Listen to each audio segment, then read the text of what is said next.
আমাদের বাংলাদেশ টাইম। নাহমাদুহু ওয়া নুসাল্লি আলা রাসূলিহিল কারীম, আম্মা বা'দ, ফাআউযু বিল্লাহি মিনাশ শাইতানির রাজীম, বিসমিল্লাহির রহমানির রহিম। আসসালামু আলাইকুম সুধী দর্শকবৃন্দ, আপনারা যে যেখান থেকেই আমাদের এই অনুষ্ঠান দেখছেন বা দেখবেন পরবর্তীতে, আপনাদের সবাইকে শুভেচ্ছা এবং স্বাগতম আমাদের এই অনুষ্ঠানে। আমরা আগে বলেছি আমাদের এই অনুষ্ঠানটা বিভিন্ন পর্বে সিরিজ আকারে প্রচারিত হবে লাইভ ইউটিউবে। আপনারা সবাই যারা ফেসবুকে আমাদের কোয়ান্টাম ক্রাইমস যে একটা পেজ আছে সেখানে এই লিঙ্কটা পাবেন এবং আপনারা সেখান থেকে সরাসরি আমাদের সাথে সংযুক্ত হতে পারবেন। আমরা গত সপ্তাহে লামার স্কুল নিয়ে আলোচনা করেছি, আপনারা অনেকে হয়তো দেখেছেন পর্বটা। আজকেও আমরা লামার বিভিন্ন আরো কিছু বিষয় নিয়ে আলোচনা করব। আমাদের সাথে শ্রদ্ধেয় আনোয়ার ভাই আছেন এখানে আমাদের সাথে, আনোয়ারুল হক। তো আমরা ওনার কাছ থেকে জানবো উনি কবে থেকে কোয়ান্টামের সাথে জড়িত ছিলেন এবং কি কি পর্যায়ে জড়িত ছিলেন এবং কখন উনি ছেড়ে দিয়েছেন, এগুলো আমরা ওনার কাছ থেকে আজকে হালকা পাতলা জানবো।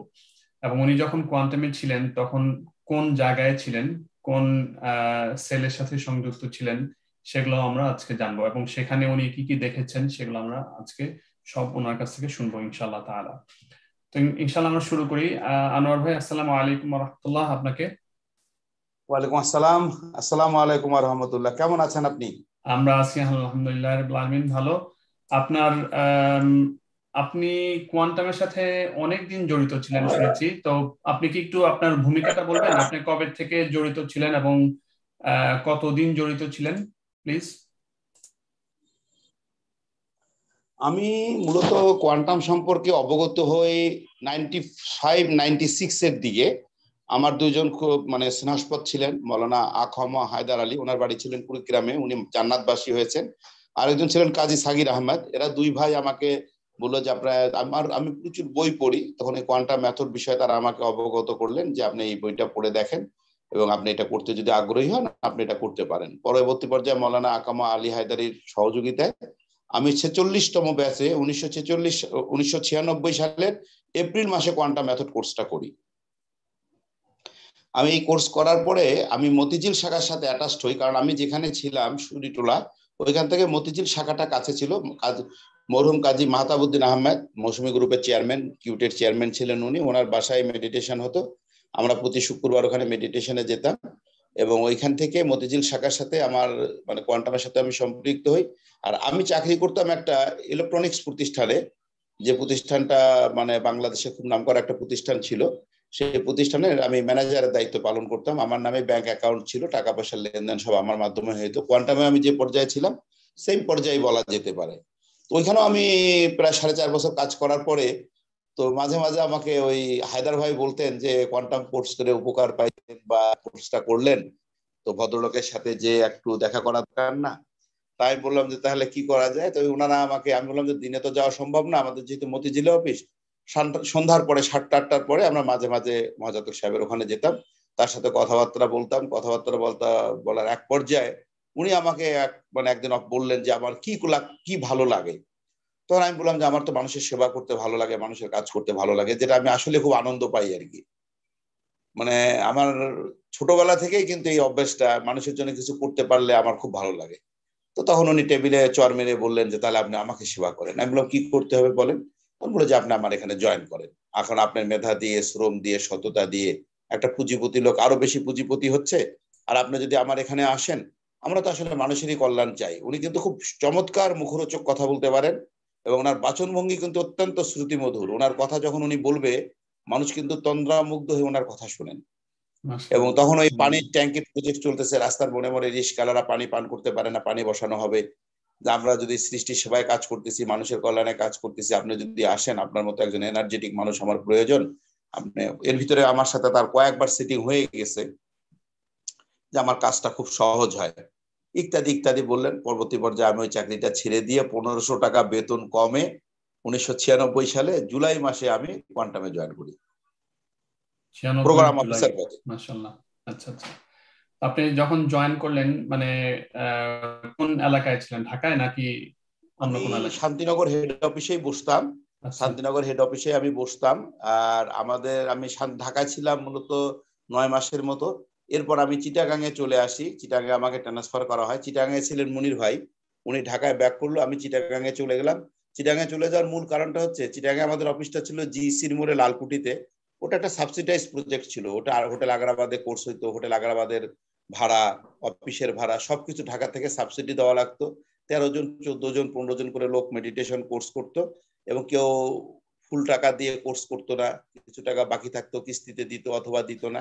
এক কথা বলা যেতে পারে ঢাকা থেকে টাকা পাঠিয়ে চিটাগাং অফিসটা টিপ টিপ করে জ্বালানো হচ্ছিল আর কি। তারপরে মহাজাতক সাহেব সিদ্ধান্ত নিলেন যে চিটাগাং অফিসটা ক্লোজ করে একটা রুম ভাড়া নিয়ে ওইখানে শুধু গ্রাজুয়েটরা মেডিটেশন করবে, আর ঢাকা থেকে যে উনি সিলেটে রাজশাহীতে যেভাবে কোর্স করেন সেভাবে কোর্স করবেন। তো চিটাগাং এর যারা খুব নিবেদিত প্রাণ কোয়ান্টামের সদস্য ছিল তৎকালীন সময়ে, শাফিউল হুদা সাহেব, কামরুল কাদের ভাই, তারপর সালাউদ্দিন দুলু ভাই, আমিনা আপা, এরা কয়েকজন মিলে প্রস্তাব দিল যে না, দরকার হলে আমরা অফিস ভাড়া দিব, অফিস উঠানো যাবে না, অফিস থাক, আমরা এখানে মানে অফিসটা নিয়ে আমরা মেডিটেশন করতে চাই আর কি। আর আমিও রাত্রেবেলা যখন কথা হয় মহাজাতকের সঙ্গে, তখন আমি বললাম যে আমার সাহস, আমি মনে করতেছি যে আমি থেকে 2-3টা কোর্স অর্গানাইজ করতে পারি কিনা, তারপরে অফিস না ক্লোজ করা হোক। উনি আমাকে বললেন যে তুমি কি সাহস করো? আমি বললাম যে হ্যাঁ, আমি যথেষ্ট সাহস করি, কারণ চিটাগাংয়ের লোকেরা খুব ধর্মপরায়ণ, আর আমি যেহেতু নামাজ কালাম পড়ি। আবার মুনির ভাই ঢাকার ছেলে, উনি খুব ভালো মানুষ, অত্যন্ত চমৎকার মানুষ উনি, ওনার বাচনভঙ্গিও খুব সুন্দর, কিন্তু উনি ওই ধর্মকর্মের ব্যাপারে একটু মানে অভাব ছিল। যার ফলে আমি খুব দ্রুত 5 ওয়াক্ত নামাজ পড়তাম এবং ধর্মীয় আলোচনায় চিটাগাংয়ের লোকদের সাথে আমি খুব দ্রুত মিশে যেতে পারছিলাম। তখন উনি বললেন যে ঠিক আছে, তুমি যদি সাহস করো তাহলে আমি অফিসটা রেখে দিলাম, ডিসেম্বরের পর দিকে আমরা ক্লোজ করব। এর ভিতরে ডিসেম্বরের মধ্যে আরো একটা কোর্স হওয়ার কথা ছিল, তো সেই কোর্সে প্রায় 35 জন কোর্স করলো। তখন উনি উৎসাহী হলেন এবং চিটাগাং অফিসটা রেখে দিলেন। চিটাগাংয়ের কোয়ান্টামে নিবেদিত প্রাণ ভাইদের সহযোগিতায় চিটাগাং অফিসটা টিকে গেল।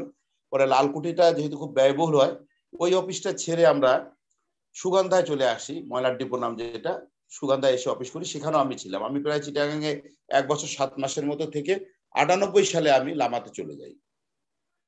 98 কত বছর পর, মানে আপনি তাহলে লামাতে গেলেন কত বছর পরে? আমি 96 সালে জয়েন করলাম, আর লামাতে গেলাম 98 সালে। 2-2.5 বছর এর পর। ভিতরে ঢাকা আর চিটাগাং আমি দুই ভাগে, ঢাকা কেন্দ্রীয় অফিসে ছিলাম, আবার চিটাগাংয়ে বড় অফিসটা যেখানে সাজ্জাদ ভাই আছেন, ওই চেয়ারে বসে আমি চিটাগাং অফিসটা চালাতাম আর কি। আচ্ছা, তা লামাতে আপনার মানে দায়িত্ব কি কি ছিল? লামাতে আপনি কি কাজ করতেন কোয়ান্টামের পক্ষে? লামাটার বিষয়টা হচ্ছে কি ভাইয়া, এটা একটা মজার বিষয়, কিন্তু এটা নিয়ে একটা ফিল্ম হতে পারে। আচ্ছা, খুলনায় কোর্স হচ্ছিল, তো খুলনায় তখন কোর্স হচ্ছে, আমি খুলনায় গেছি কোর্স অর্গানাইজ করতে, আমি আর বুরহান ভাই। তো ওইখানে হোটেল রয়্যালে মহাজাতক সাহেব রাতে থাকতেন, আর আমরা থাকতাম রেটিনা কালার ল্যাবে, এক বাসা পাশে রেটিনা কালার ল্যাব থেকে আমরা অর্গানাইজ করতাম, আমরা আরেকটা রেসিডেন্সিয়াল হোটেলে থাকতাম। তো একদিন খাওয়া দাওয়ার পরে রাত্রেবেলা মহাজাতক সাহেব আমাকে বললেন যে ওনার খুব স্বপ্ন, উনি প্রান্তিক পর্যায়ে মানে গ্রামের দিকে যে মানুষের জন্য কিছু করতে চান।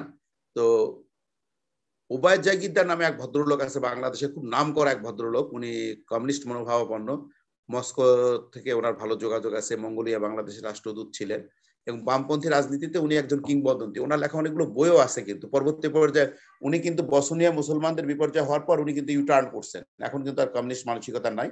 এক কথা বাংলাদেশে খুব আলোচিত একজন উচ্চ স্তরের মানুষ উনি, ওবায়দ জাগিরদার সাহেব। উনি মহাজাতক সাহেবের খুব পরিচিত ছিলেন। মহাজাতক সাহেব বললেন যে উনি 200 বিঘা জমি দিতে চাই সিলেটে, কিন্তু জায়গাটা উনি কোয়ান্টামকে দান করতে চায় না, উনি ব্যবহার করতে দিতে চায়, যে এখানে আপনি যা খুশি করেন। উনি জমিদার পরিবারের লোক ছিলেন, আপনি যা খুশি করেন, মহাজাতকে বলতেছে।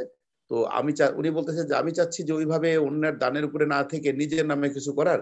তো পার্বত্য এলাকায় একটা অফার আসছে, পার্বত্য চট্টগ্রাম বান্দরবনে, ওইখানে কিছু জমি নিয়ে কিছু করা যায়, কিন্তু জায়গাটা খুবই দুর্গম, সকল সুবিধা মানে বঞ্চিত। আমি ওনাকে জিজ্ঞাসা করলাম আপনি গেছিলেন ওখানে? বললো যে আমি যাই নাই, আমার সাথে কথাবার্তা হচ্ছে, তবে আমি একবার দেখে আসবো। তো যদি আমাকে বললো যে যদি তুমি রাজি থাকো, তখন উনি সবাইকে তুমি বলে সম্বোধন করতেন, যে যদি তুমি রাজি থাকো লামায় যে যদি কিছু কাজ করতে চাও, তাহলে আমরা লামায় খুব প্রান্তিক পর্যায়ে মানুষের আমরা কিছু কাজ করতে পারি। তো তখন আমি তাকে বললাম যে দেখেন, আপনি যদি আমাকে বলেন যে হোটেল রয়্যালের এই জানলা দিয়ে নিচে পাইপ দিয়ে নামতে হবে, আমি এটাও চেষ্টা করতে পারি। বলে যে না না, আমি এটা বলবো কেন, এটা তো আমার পক্ষে বলা উচিত না। তাই বললাম যে না, আপনি যদি বলেন লামায় কেন, লামার চেয়ে দুর্গম জায়গায় যাও, আমি থাকতে পারি, আমার আগ্রহ আছে। উনি আমাকে বললেন যে তুমি কি কখনো পাহাড়ে গিয়েছো? আমি বললাম না, আমি পাহাড়ে কখনো যাইনি, বাট পাহাড়ের ম্যালেরিয়া, পাহাড়ের মানে তখন বিশৃঙ্খলা, রাজনৈতিক বিশৃঙ্খলা, এগুলো বিষয়ে আমি অবগত ছিলাম, কারণ আমার তখন সেনাবাহিনীতে খুব ভালো যোগাযোগ ছিল, আর আমি পত্র পত্রিকায় রিভিউতে পড়তাম। তো বললো যে ঠিক আছে, তুমি তাহলে চিটাগাং চলে যাও, ফিরে যাও, আমরা চিটাগাং এসে বাকি কথাটা বলবো। তো তো এরপর উনি চিটাগাং একটা কোর্সে আসলেন, আসার পরে চিটাগাং কোর্স শেষ করে উনি চলে গেলেন ইয়াতে, ওই মানে ঢাকায় না আসে বললো যে আমি একটু বাইরে যাব। 2 দিন পর উনি আসলেন, ওনার পাঞ্জাবি, স্যান্ডেল, পায়জামা খুব কাদা মাখা। তো আমি অবাক হয়ে গেলাম, আমি কোনো অ্যাক্সিডেন্ট হতে চেহারায় বুঝতেছি না। আমি বললাম যে কোনো দুর্ঘটনা ঘটছে কিনা, তা হাসলো, বলে যে না কোনো দুর্ঘটনা হয় না, আমি একটু দুর্গম জায়গায় গেছিলাম। পরে পায়জামা পাঞ্জাবি এগুলো সব ধুয়ে টুয়ে আমি ওনাকে ট্রেনে উঠাই দিলাম, উনি ঢাকায় চলে আসলেন। ঢাকা থেকে উনি আমাকে ফোনে যেটা জানালেন যে উনি লামায় আসছিলেন, জায়গাটা ওনার পছন্দ হয়েছে, আমি ইচ্ছা করলে একবার ওই লামা রাবারের যে ম্যানেজিং ডিরেক্টর হাসান আব্দুল কাইম সাহেব, উনি জান্নাতবাসী হয়ে গেছেন, ওনার প্রায় 4 যুগের বন্ধু, যে ওনার সঙ্গে আমি একবার লামায় যেতে পারি এবং ওই জায়গাটা দেখে এসে তাহলে আমি যদি ইচ্ছা করি লামায় থাকলে উনি একটা প্রজেক্ট করবে, আর আমি যদি না থাকি তাহলে উনি এখন করবেন না। এটা কিন্তু ওনার ডিসিশন কিন্তু এইটাই। এটা অনেকেই মনে করে যে গুরুজির আধ্যাত্মিক কোন সাধক ওনাকে নির্দেশ দিয়েছেন বা গুরুর গুরু বলেছেন, গুরুর পীর সাহেব বলেছেন, এগুলো সব বকওয়াস কথা। উনি আমাকে যেটা বললেন যে আপনি যদি ওখানে থাকেন, তুমি যদি ওখানে থাকো তাহলে আমি কাজ শুরু করবো, আর তুমি যদি না থাকো আমি ওখানে এখন আপাতত কিছু করবো না। আমি জিজ্ঞাসা করলাম মোবাইলে যে আপনি কি করতে চাচ্ছেন, বললো তুমি আগে জায়গাটা যে দেখো, তারপর আমি তোমাকে পরে কথা বলবো, ঢাকা আসো, ঢাকা এসে কথা বলবো। তারপরে লামার আবার এমডি সাহেব হাসান আব্দুল কাইম উনি আসলেন, উনি এসে আমাকে নিয়ে লামাতে গেলেন। লামায় যাওয়ার পরে প্রচুর পথ পায়ে হেঁটে যেতে হয় এবং খুব দুর্গম পথ। আমি মানে যেটা বলেছিলাম যে বিশ্ব পর্যটক ইবনে বতুতা এরকম রাস্তা দিয়ে ভ্রমণ করে নাই। তো সেই জায়গায় আমি গেলাম, খাওয়া দাওয়ার কষ্ট, থাকার কষ্ট, প্রচুর মশা, টয়লেটের কষ্ট। তো তারপর আমি ঢাকায় আসলাম, এসে ওই যিনি হাসান আব্দুল কাইম সাহেব, উনি ছাত্র জীবনে ছাত্র রাজনীতি করতেন না, একটু আদর্শিক মানুষ ছিলেন, উনি আমাকে মোটিভেট করতেছিলেন আর কি, যে এই করা যাবে সেই করা যাবে, মানুষকে এখানে আজান দিতে হবে, পাহাড়ে আজানের ধাবনি হবে, দলে দলে পাহাড়িরা খ্রিস্টান হয়ে যাচ্ছে, আমরা এদেরকে আলোকিত করব, এই করব সেই করব। কিন্তু আমি জিজ্ঞাসা করতেছি স্যার গুরুজি কি করবে, বলে এটা তো গুরুজির আধ্যাত্মিক লোক, উনি কি করবে এটা তো উনি বলে না, উনি রহস্যপ্রিয় মানুষ, ঢাকায় চলো যাই দুইজনে মিলে শুনে কথা বলি, তুমি যদি নিয়ত করে যেখানে থাকবা তাহলে উনি শুরু করবে। তবে একটা জিনিস মনে রাখতে হবে আনোয়ার, এখান থেকে কিন্তু আমাদের পিছনে ফেরার পথ নাই। তাই ঠিক আছে স্যার, ঢাকায় গেলাম। তারপর চিটাগাং আসলাম, চিটাগাং আসার পর ফোন করলাম, বললো যে এমডি সাহেব সব দুইজনই ঢাকায় চলে আসলাম। ঢাকায় আসার পর ওনার সাথে কথা হলো, আমি থেকে যেতে চাইলাম যে হ্যাঁ আমি লাভায় চলে যাবো। তো লাভায় চলে গেলে চিটাগাং অফিস কে চালাবে, উনি একজনের নাম প্রস্তাব করলেন যে অমুক কোয়ান্টিয়ার চালাবে, সে এখন সম্ভবত ইটালিতে আছে। তাই বললাম যে না, উনি চিটাগাং চালাতে পারবে না, চিটাগাং এর ছেলে পেলে এবং মানুষজন একটা অন্য টাইপের। তখন উনি দ্বিতীয় আরেকজনের নাম বললেন, আমি সেটা তো আপত্তি করলাম। পরে আমি সাজ্জাদ ভাইয়ের নাম প্রস্তাব করলাম যে মিরপুরে সাজ্জাদ ভাইকে আপনি চিটাগাং পাঠান, উনি আমার চেয়েও ভালো করবে, সে একজন ভালো সংগঠক, তার বাচনভঙ্গি খুব চমৎকার, মিশতে পারে মানুষের সাথে। তো তখন উনি বলে যে সাজ্জাদ যদি চিটাগাং এ যায় আমার ঢাকার ছাত্র শাখার কি হবে। তখন সাজ্জাদ ভাই তখন কোয়ান্টাম ফাউন্ডেশন ছাত্র শাখাটা ঢাকা কেন্দ্র অফিসে অর্গানাইজ করতো। আমি বলি আপনি ঢাকায় আছেন, আপনি ঢাকায় লোক তৈরি করবেন, সাজ্জাদ ভাইয়ের বিকল্প, কিন্তু চিটাগাংটা দ্বিতীয় রাজধানী, চিটাগাংয়েরও গুরুত্ব আছে, আপনি চিটাগাংয়ের সাজ্জাদ ভাইকে পাঠান, উনি ভালো করবেন।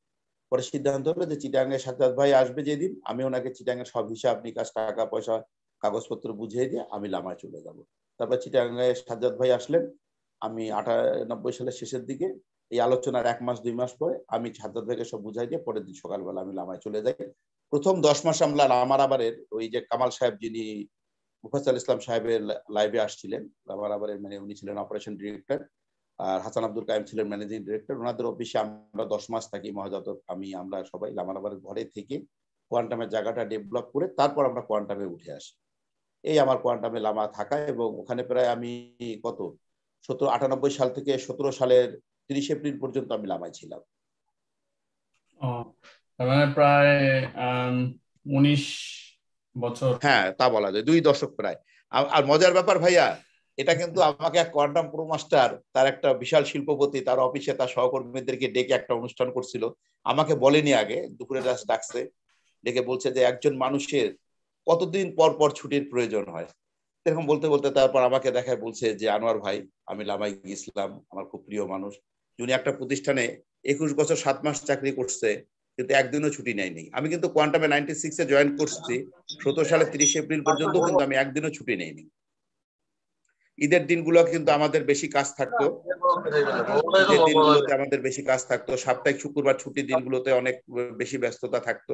আর মজার ব্যাপার যেটা, সেটা হচ্ছে যে আমার যেদিন বিয়ে হয় ঢাকায় 2011 সালে, তো বিয়ের দিন রাতে বিয়ের অনুষ্ঠান হবে, আমি সকালবেলা লামা থেকে রওনা দিছি, রাতে বিয়ে করলাম, রেজিস্ট্রি করলাম, পরের দিন রিসিপশন হলো হোয়াইট হাউসে।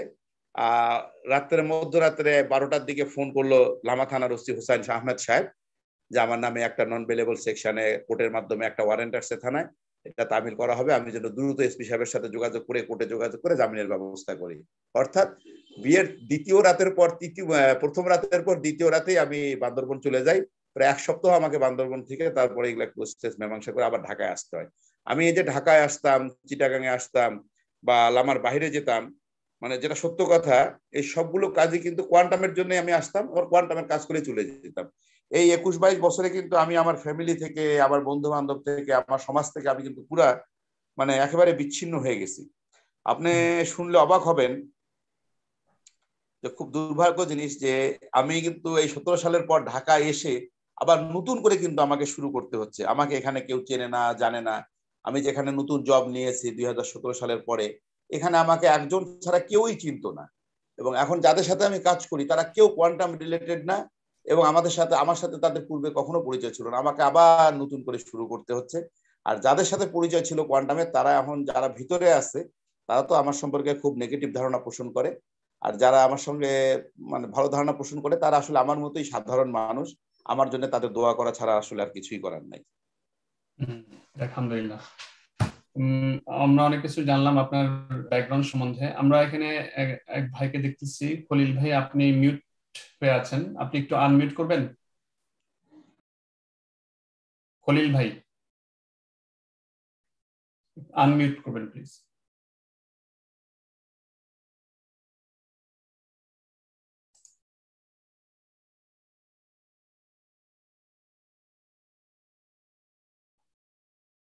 আপনি এখনো আনমিউট হন নাই। এইবার হয়েছে, ঠিক আছে। এবার আসসালামু আলাইকুম, কেমন আছেন? হ্যাঁ, আমি মোহাম্মদ ইসমাইল। আমার আব্বু আসবে, একটু অপেক্ষা, নামাজ পড়তে গেছে তো একটু অপেক্ষা করতেছি। আচ্ছা আচ্ছা আচ্ছা, ঠিক আছে। আপনি আসলে আমাদেরকে জানেন, আমি আনোয়ার ভাইয়ের সাথে কথা কন্টিনিউ করি। ইসমাইল কিন্তু ভাইয়া, ইসমাইল কিন্তু আমাদের কোয়ান্টাম শিশু কাননী স্কুলের প্রথম দিকের ছাত্র, কিন্তু আপনি ইসমাইলের সাথেও কিন্তু কিছু কথা বলতে পারেন। এবং সেই স্থানীয় এখন একজন যুবক, আমি এবার ভোট দিতে যায় দেখছি সে ব্যাপক তৎপরতা চালাইছে এবং তারও একটা সামাজিক গ্রহণযোগ্যতা আলহামদুলিল্লাহ গড়ে উঠছে।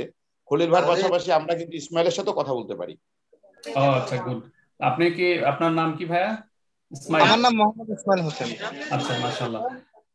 আপনি কি কোয়ান্টামের সাথে জড়িত ছিলেন? মানে আপনি তো স্কুলে পড়ছেন। এখনো আছি, মানে এখন বিরোধী হিসেবে আছি। আচ্ছা, আলহামদুলিল্লাহ। আর আপনার বাবা কতটুকু জড়িত ছিলেন? আমার আব্বা ছিল, এখন আমার ওই মসজিদ মাদ্রাসা যখন আর মামলার ওদেরকে আসামি করে মানে মামলা করছে, আমার আব্বা বাদী হিসেবে আছে। আচ্ছা আচ্ছা, তাহলে ওনার কাছ থেকে অনেক খবর পাওয়া যাবে ইনশাআল্লাহ। উনি আসা পর্যন্ত আমরা একটু ওয়েট করি। আর এর মধ্যে আমরা আনোয়ার ভাইয়ের সাথে আর একটু কথা বলি, কিছু কথা। সেটা হচ্ছে যে আনোয়ার ভাই, আপনি তো লামাতে ছিলেন বেশ অনেকদিন। আমি আপনাকে আরেকটা জিনিস জিজ্ঞেস করতে চাচ্ছি যে আমরা খলিল ভাইয়ের কাছ থেকে জানবো যে জমির ব্যাপারটা, যে জিনিসগুলো হচ্ছে ওটা আমরা ওনার কাছ থেকে হয়তো জিজ্ঞেস করবো। আর আপনার কাছে আমি যে জিনিসটা জানতে চাচ্ছি যে লামাতে আমরা শুনেছি যে মহাজাতক সাহেব নাকি বিভিন্ন সময়ে বিভিন্নভাবে অনেককে সম্মোহিত করতেন বিভিন্ন রকমের কৌশল অবলম্বন করে। তো তার মধ্যে একটা কৌশল ছিল ধ্যান ঘরের একটা ব্যাপার স্যাপার। ওই জিনিসটা একটু আমাদেরকে ক্লারিফাই করে বলবেন প্লিজ। হ্যাঁ, এটা আপনাকে অনেক ধন্যবাদ। এটা আমি মানে আমার কাছে এই জিনিসটা এক ভদ্রলোক কিছুদিন আগেই এক প্রোমাস্টার মানে উনি সরাসরি বললেন যে এত বড় প্রতারণার সাথে আপনি কিভাবে সম্পৃক্ত হলেন। আপনাকে তো আমি একজন নামাজি হিসাবে জানি, আর এতদিন এই জিনিসগুলো আমরা জানি না কেন। আমি বললাম যে না, অনেকেই জানে, নীরবে আমরা অনেককে বলেছি। সেটা হচ্ছে মূলত মহাজাতক সাহেব কিন্তু লামায় গিয়েছিলেন একটা মেডিটেশন সেন্টার আর একটা হার্বাল মেডিসিনাল প্লান্ট করবে রামদেবের মতো। ওইখানে যেহেতু শিক্ষায় অনগ্রসর, স্কুলের অভাব, এই জন্য কিন্তু স্কুলটা আমার উদ্যোগে হয়, কিন্তু পয়সা আমার না, পয়সা মহাজাতকের, থিমটা আমার। তো এই স্কুল করার পরে যেহেতু ওখানে ছোট ছোট বাচ্চা কাচ্চা আসছে, আপনার পাহাড়ি বাচ্চাগুলোর সবাই খুব সুন্দর চেহারা, চীন জাপানি নাগরিকদের মতো, এবং তারা চমৎকার ভাঙ্গা ভাঙ্গা বাংলা বলে। এতিম অনাথ বাচ্চাদেরকে আমরা লেখাপড়া শিখাই, এই কথা বলে ফাউন্ডেশনে প্রচুর টাকা আসতেছে। তখন শুরু হলো কি লামা ধ্যান সাফারি, অর্থাৎ কোয়ান্টাম ফাউন্ডেশনের যারা সদস্য তারা ধ্যান সাফারিতে লামায় 3 দিন 4 দিনের জন্য বছরে একবার যাবে। এই ধ্যান সাফারিতে যে যাবে এই জন্য একটা ধ্যান ঘর বানানো দরকার। তো ধ্যান ঘর বানানো হয়েছিল লামারাবার ইন্ডাস্ট্রিজের তৎকালীন যে অ্যাকাউন্টস এবং ম্যানেজার ছিলেন খাজা নিজামুদ্দিন মিরেশ্বরাই বাড়ি, তার মাধ্যমে মুরুংদের ঘরের স্টাইলে, পাহাড়িদের ঘরের স্টাইলে। পরে এই ঘরটাকে জীর্ণ শীর্ণ হয়ে যায়, ছন বাঁশের ঘর। এটাকে ভেঙে আমরা কাঠের একবারে 200 জন লোক বসে মেডিটেশন করতে পারবে এরকম একটা বিশাল একটা ধ্যান ঘর করি, সেটাও পাহাড়িদের স্টাইলে, মাটি থেকে 4 ফুট উঁচুতে। এবং এই ধ্যান ঘরটা উদ্বোধনের সময় এই ঘটনাটা সৃষ্টি হয়। এবং এটা কিন্তু ওনার একটা মাত্র প্রতারণা না। আপনি যদি আমাকে বলতে বলেন, আমি এরকম অনেক প্রতারণা, মানুষকে সম্মোহিত করা, চমক দেখানো, বোকা বানানো, এই ধরনের অনেক কাহিনী আমি বলে দিতে পারবো। এবং আমার মনে হয় কথাগুলো রেকর্ড রাখা উচিত, কারণ হায়াত মহত আল্লাহর হাতে। তো আমাদেরকে ধ্যানঘর যখন উদ্বোধন করা হবে, পুরো ধ্যানঘরটা নির্মাণ কাজের সাথে জড়িত ছিলেন তৎকালীন, আমরা অর্গানিয়ার বলতাম না, প্রোগ্রাম অফিসার বুরহানুর রহমান। আমার দেখা কোয়ান্টামে তার মতো দক্ষ কর্মকর্তা আজ পর্যন্ত কোয়ান্টাম পায়নি। সে আমার চেয়ে বয়সে প্রায় অনেক ছোট ছিল। আমি 1979 সালে এসএসসি পাস করছি, আর তার জন্ম হচ্ছে 1979 সালে। তো সে আমার বয়সে কনিষ্ঠ হলেও তার বিভিন্ন দিক থেকে তার মেধা খুব ভালো ছিল। তো ধ্যানঘরটা নির্মাণ কাজের জন্য তাকে পূর্ব দায়িত্ব দেওয়া হয় তাকে। আমি পারচেস করতাম, টাকা পয়সা ব্যাংক থেকে উঠাইতে দিতাম, আর কি কি লাগবে সে রিকুইজিশন দিত, পারচেজাররা কিনে আনতো। টেকনিক্যাল ডেভেলপমেন্টটা, ইঞ্জিনিয়ারিং সেকশনটা সে দেখতো। এবং আমিরাবাদের একটা বিখ্যাত একটা ওয়ার্কশপ ছিল মক্কা ইঞ্জিনিয়ার্স, খালেক ভাইয়ের, তার মাধ্যমে বোরহান ভাই এটা করতেন। তো এই যে 200 জন লোক ধ্যান করবে, এত বড় ধ্যান ঘরের দরজা খুলবে কিভাবে? তখন সিদ্ধান্ত হলো ধ্যান ঘরের দরজাটা স্লাইড হবে, বিয়ারিং সিস্টেম, ডানে ভাবে যাওয়া আসা করবে, যাতে ধ্যান ঘর খোলার জন্য, দরজা খোলার জন্য কোনো জায়গায় স্পেস নষ্ট না হয়।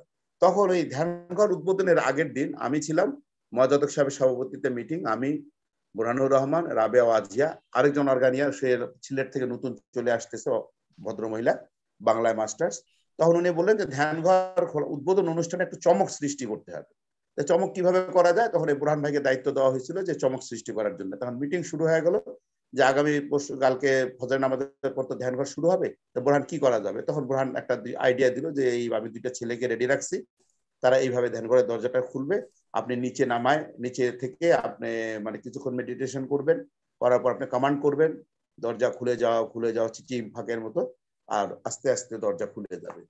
মহাজাতক সাহেব, শীতের রাত কিন্তু, মহাজাতক সাহেব উঠে দাঁড়ালেন, চলো আমরা এখনই যাবো মহড়া দিবে। তারপর আমরা 4 জন আবার ধ্যান ঘরে আসলাম।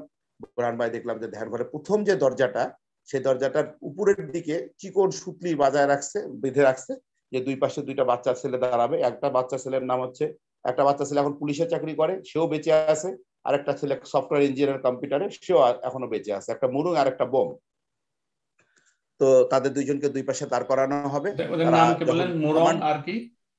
একটা বম সম্প্রদায়ের, বম, পাহাড়ি বম। আচ্ছা আচ্ছা, এটা একটা সম্প্রদায়, ভারতে যাদেরকে মিজু বলা হয়, মিজু, এদের বাংলাদেশি বলা হয় বম। তো আমি 2 জন ছেলেকে সাথে আমার এখনো যোগাযোগ আছে। তো তাদের 2 জন কি করবে, 2 পাশ থেকে মানে দরজা বন্ধ থাকবে, দরজার বাহিরে থেকে মহাজাতক সাহেব কমান্ড করবে, দরজা খুলে যাও, দরজা খুলে যাও, দরজা খুলে যাও, আর ওরা আস্তে আস্তে সুতো 2টো টানবে, আর দরজা দুটো যেহেতু বিয়ারিং এর স্লাইড দরজা, আস্তে আস্তে খুলে যাবে। তারপর যে দরজাটা 2 ফুট 2 ফুট 4 ফিট খোলার পর ওরা 2 জন কি করবে, ওরা 2 জন সব জানালা বন্ধ থাকবে, সব দরজা, বাকি আরেক সাইডেও কিন্তু দরজা আছে ঝিরির দিকে, সেটাও বন্ধ থাকবে, একেবারে লক অ্যান্ড কি, জানলাগুলো বন্ধ থাকবে, শুধু একটা জানলার পাঠাতন খোলা থাকবে। ওই পাঠাতন দিয়ে তারা পশ্চিম পাশ দিয়ে নেমে বরবটি ক্ষেত দিয়ে ঝিরির সাইড দিয়ে আবাসিকে চলে যাবে, কেউ দেখতে পারবে না। এবং সেটাও সে দেখালো যে কোন পাঠাতন, কোন দরজা জানলাটা খোলা থাকবে। তো তখন মহাজাতক সাহেব বললেন যে এই জানলার পাঠাতনটাতে খোলা থাকবে, যখন ধ্যান ঘরে ধ্যানীরা ঢুকে যদি পাঠাতন খোলা দেখতে পায়, বুরহান বললো যে না, যখন আপনি ধ্যান ঘরে উঠবেন আমি সবার আগে উঠে ওই দরজাটা খুলে দিব, জানলার পাঠাতনটা খুলে দিব, তাদেরকে দেখাবো যে এটা বন্ধ ছিল, এইটার পাঠাতন আমি খুলবো, বাকিগুলা ধ্যানীরা খুলুক, সেটা তো সব বন্ধই থাকবে। আর বলা হলো যে ধ্যান ঘরটা উদ্বোধনের সিদ্ধান্ত ছিল যে আমরা ধ্যান ঘরে আজানের পরে ফজরের নামাজ পড়ে ধ্যান ঘর উদ্বোধন করব। বুরহানের সিদ্ধান্তে বলা হলো যে না, ফজরের নামাজের আজানের পরে ফর্সা হয়ে যাবে, বাচ্চা 2টা বের হয়ে গেলে সবাই দেখতে পারবে, তখন এটা হবে না, আজানের আগে এটা উদ্বোধন করতে হবে। তখন সিদ্ধান্ত চেঞ্জ হলো যে ঠিক আছে, তাহলে ধ্যান ঘরের আজানের আগে ধ্যান যাত্রীরা যাবে, আজানের পর ধ্যান ঘর ঢুকে তারপর তারা নামাজ পড়ে ধ্যান ঘর উদ্বোধন হবে, অন্ধকারের ভিতরে ধ্যান ঘর উদ্বোধন হবে। সেইভাবে আবার আমরা আসলাম মুক্তারানে, যেখানে মহাজাতকের আবাসন, সেখানে মিটিং হলো। মিটিং হওয়ার পর পরের দিন সকালবেলা আমরা ঠিকই যথারীতি প্রায় 200 জনেরও বেশি ধ্যান যাত্রী, আমার মনে হয় 300 350 হবে, কারণ বান্দারা টান্দারা নিচে বাহিরে সব জায়গায় সব ধ্যান যাত্রীরা হংসলেকের দিকে, পিছন দিকে, সামনে ধ্যান ঘরের ঠিক পাঠাতনের সিঁড়ির নিচে, যারা ধ্যান ঘরে গেছেন আমি মনে করি তারা সবাই স্মরণ করতে পারবেন, ওখানে মহাজাতক সবার সামনে দাঁড়িয়ে, হাতে লাঠি, শীতের ওভার পোস্ট করা, তার ডানে আমি, বামে রাবেয়া আফিয়া, বুরহান ভাই আমার পাশে। এবং অন্যান্য যারা ধ্যান যাত্রীরা তারা সবাই আমার পিছনে। তো মহাজাতক সাহেব ওখানে অনেকক্ষণ লাঠির উপরে ভর দিয়ে চোখ বন্ধ করে মেডিটেশন করতেছেন একা। যেহেতু উনি একা মেডিটেশন করতেছেন, কথা বলছেন না, স্বাভাবিকভাবে আমরাও কেউ কথা বলছি না, আমরাও নীরব হয়ে আছি। প্রায় 5-7 মিনিট পর উনি আস্তে করে কমান্ড করলেন, দরজা খুলে যাও, দরজা খুলে যাও। খুব সুন্দর ভাবে পরের দিন ফজরের আগে মানে বোরহান ভাই খুব দক্ষ ভাবে, যেহেতু উনি আবাসিকের ইনচার্জ ছিলেন, বাচ্চাদের সাথে ওনার খুব হৃদয় সম্পর্কটা খুব টাচি ছিল। উনি বাচ্চাদেরকে মনে হয় দুইটাকে খুব সুন্দরভাবে উনি মহড়া দিয়েছেন। ওরা খুব 1 ইঞ্চি 1 ইঞ্চি 1 ইঞ্চি করে 2 ফিট 2 ফিট 4 ফিট খোলার পরে দরজাটা স্থির হয়ে গেল। তারপরে মহাজাতক সাহেব ধ্যান ঘরে প্রবেশ করতেছেন না, উনি নিচে দাঁড়িয়ে আছেন। কতক্ষণ? আরো 5-7 মিনিট। মানে ওই বাচ্চা দুটোকে যাওয়ার জন্য সুযোগ করে দিচ্ছেন আর কি।